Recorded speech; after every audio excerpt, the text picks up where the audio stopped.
سلام دوستان، امروز میخوایم یه بازی تست کنیم و از 1 تا 10 بهش نمره بدیم. بازی ایرانی است. قسمت 2 بازی این بازی هستش.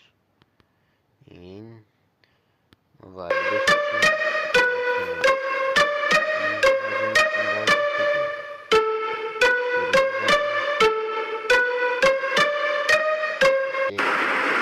ببینم نه چرا این آلبوم عکس خانوادگی ما یه جوریه؟ چه جوریه ننه؟ چرا این همه عکس قدیمی توش هست؟ تو باز تصادف کردی اومدی؟ تصادف اما ننه ویل کنین باز ویل کن ننه. چیو داری از من؟ میخوای راست؟ آره ننه.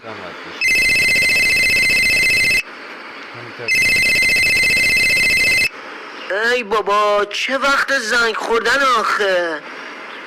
بازی خیلی خوب است. الو سلام، چطوری عثمان من؟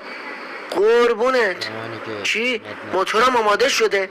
چه زود، دمت گرم. آره میدونم خیلی داغون شده بود. قربونت.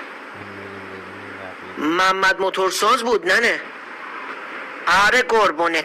برو زودتر بگیرش. این موتور گرازه آقا کریمم برو بهش بده، هر روز میاد سراغ موتور. ای بابا کریم خودش گفت تا موتور درست میشه بیا موتور منو بگیر و زیر پات باشه.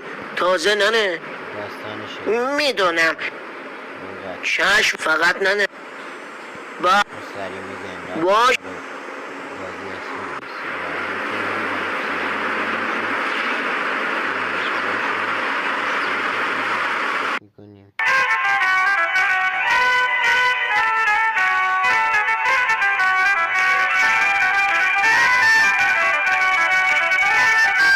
موتور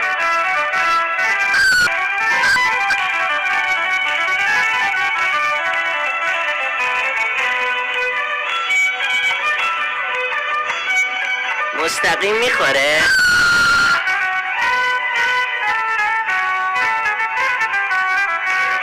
موتوری وایسا.